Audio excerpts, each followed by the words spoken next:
আসসালামু আলাইকুম ওয়ারাহমাতুল্লাহ। প্রিয় ভাইয়েরা এবং বোনেরা, কখনো কি এমন হয়েছে যে আপনি সিজদায় পড়ে আছেন, আপনার মুখ থেকে কোনো শব্দ বের হচ্ছে না, কিন্তু আপনার চোখ দিয়ে অঝরে পানি পড়ছে? কখনো কি এমন হয়েছে যে বুকের ভেতরের জমানো সব কষ্ট, সব না বলা কথাগুলো শুধু চোখের পানি হয়ে গাল বেয়ে গড়িয়ে পড়ছে? যদি এমন হয়ে থাকে তবে জেনে রাখুন, সেই মুহূর্তগুলো আপনার জীবনের সবচেয়ে মূল্যবান মুহূর্তগুলোর একটি। কারণ এই চোখের পানির সাথে মিশে যাওয়া দোয়াগুলো আরশের মালিকের কাছে এতটা প্রিয় যে তিনি তা কখনোই ফিরিয়ে দেন না। আজ আমরা এমন কিছু দোয়া এবং মুহূর্ত নিয়ে কথা বলবো, যখন বান্দার চোখের পানি তার দোয়া কবুলের মাধ্যম হয়ে যায়। সেই দোয়াগুলো যা ভাঙা হৃদয় নিয়ে, এক বিন্দু আশা নিয়ে আর অঝোর ধারায় চোখের পানি নিয়ে আল্লাহর কাছে করা হয়। চোখের পানি এটা শুধু নোনতা জলের ধারা নয়, এটা হলো বান্দার চূড়ান্ত অসহায়ত্ব, একনিষ্ঠ আত্মসমর্পণ আর গভীর অনুশোচনার প্রতীক। যখন একজন মানুষ আর কোনো উপায় খুঁজে পায় না, যখন দুনিয়ার সব দরজা তার জন্য বন্ধ হয়ে যায়, তখন সে তার রবের সামনে দাঁড়ায় এবং তার ভাষা হারিয়ে ফেলে। তখন তার হয়ে কথা বলে তার চোখের অশ্রু। রাসূল সাল্লাল্লাহু আলাইহি ওয়াসাল্লাম বলেছেন, দুটি চোখকে জাহান্নামের আগুন স্পর্শ করবে না। একটি চোখ যা আল্লাহর ভয়ে কাঁদে, আর একটি চোখ যা আল্লাহর রাস্তায় পাহারা দিয়ে রাত কাটায়। সুনানে তিরমিজি, হাদিস নম্বর 1629। চিন্তা করে দেখুন, যে চোখ থেকে আল্লাহর ভয়ে এক ফোঁটা পানি বের হয়, সেই চোখকেই যদি জাহান্নাম থেকে মুক্তির ঘোষণা দেওয়া হয়, তাহলে সেই চোখের পানির সাথে মিশে থাকা দোয়া কতটা শক্তিশালী হতে পারে? আসুন আমরা নির্দিষ্ট কিছু দোয়া এবং পরিস্থিতির কথা জানি যখন চোখের পানি দোয়া কবুলের অন্যতম কারণ হয়ে দাঁড়ায়। প্রথমত, গভীর অনুশোচনায় তাওবার দোয়া। জীবনের পথে চলতে গিয়ে আমরা জেনে বা না জেনে অসংখ্য ভুল করি, গুনাহে লিপ্ত হই।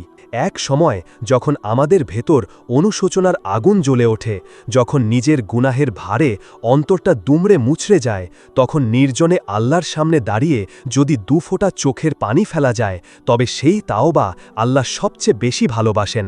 মনে রাখবেন, শয়তান চায় আমরা নিরাশ হয়ে যাই। সে চায় আমরা ভাবি, আমার এত গুনাহ, আল্লাহ কি আমাকে ক্ষমা করবেন? কিন্তু আমাদের রব হলেন আত-তাওয়াব, তিনি বারবার তাওবা কবুলকারী। যখন আপনি আপনার ভুলের জন্য লজ্জিত হয়ে, অনুতপ্ত হয়ে চোখের পানি ফেলেন, তখন আল্লাহ ফেরেশতাদের সামনে গর্ব করে বলেন, দেখো আমার বান্দাকে, সে জেনেছে তার একজন রব আছেন যিনি ক্ষমা করতে পারেন। এই অনুতপ্ত হৃদয়ে চোখের পানির সাথে সাইয়্যিদুল ইস্তিগফার বা ক্ষমা প্রার্থনার শ্রেষ্ঠ দোয়াটি পাঠ করুন। রাসূল সাল্লাল্লাহু আলাইহি ওয়াসাল্লাম বলেছেন, যে ব্যক্তি দৃঢ় বিশ্বাসের সাথে সকালে এই দোয়া পাঠ করবে এবং সন্ধ্যার আগে মারা যাবে, সে জান্নাতি হবে। আর যে সন্ধ্যায় পাঠ করবে এবং সকালের আগে মারা যাবে, সেও জান্নাতি হবে। সহিহ বুখারী, হাদিস নম্বর 6306। সেই দোয়াটি হল, আল্লাহুম্মা আনতা রব্বি লা ইলাহা ইল্লা আনত খালাকতানি ওয়া আনা আবদুকা ওয়া আনা আলা আহদিকা ওয়া ওয়া'দিকা মাসতাতা'তু আউযু বিকা মিন শাররি মা সনা'তু আবু'উ লাকা বিনি'মাতিকা আলাইয়া ওয়া আবু'উ লাকা বিযামবি ফাগফিরলি ফাইন্নাহু লা ইয়াগফিরুয যুনুবা ইল্লা আনত। যখন এই দোয়াটি পড়বেন, এর প্রতিটি শব্দের অর্থ উপলব্ধি করার চেষ্টা করুন আর নিজের অসহায়ত্ব প্রকাশ করে চোখের পানি ফেলুন। ইনশা আল্লাহ আপনার ক্ষমা আর সময়ের ব্যাপার থাকবে না। দ্বিতীয়ত, চরম বিপদে ও হতাশায় ইউনুস আলাইহিসসালামের দোয়া। ভাবুন তো একবার, রাতের অন্ধকার, সাগরের গভীর অন্ধকার আর তার ওপর মাছের পেটের অন্ধকার। এই 3 স্তরের অন্ধকারের মধ্যে একজন নবী হজরত ইউনুস আলাইহিসসালাম আটকা পড়েছিলেন। সেখানে না ছিল কোনো সাহায্যের উপায়, না ছিল মুক্তির কোনো লক্ষণ। সেই চরম অসহায়ত্বের মুহূর্তে তিনি যে দোয়াটি করেছিলেন, তা কোরআনের ভাষায় শ্রেষ্ঠ তাসবিহ। তিনি ডেকেছিলেন, লা ইলাহা ইল্লা আন্ত সুবহানাকা ইন্নী কুনতু মিনাজ জালিমিন। অর্থ, তুমি ছাড়া কোনো সত্য ইলাহ নেই, তুমি কতই না পবিত্র, নিশ্চয়ই আমি জালিমদের অন্তর্ভুক্ত হয়ে গেছি। সূরা আল আম্বিয়া, আয়াত 87। এই দোয়ার মধ্যে 3টি গুরুত্বপূর্ণ অংশ রয়েছে। প্রথমে আল্লাহর একত্ববাদের স্বীকারোক্তি, তারপর আল্লাহর পবিত্রতার ঘোষণা এবং শেষে নিজের ভুল ও অসহায়ত্বের স্বীকারোক্তি। যখন কোনো বান্দা চরম বিপদে পড়ে, যখন মনে হয় সব পথ বন্ধ, তখন যদি সে সিজদায় পড়ে চোখের পানির সাথে এই দোয়া পাঠ করে, আল্লাহ তার জন্য মুক্তির পথ খুলে দেন।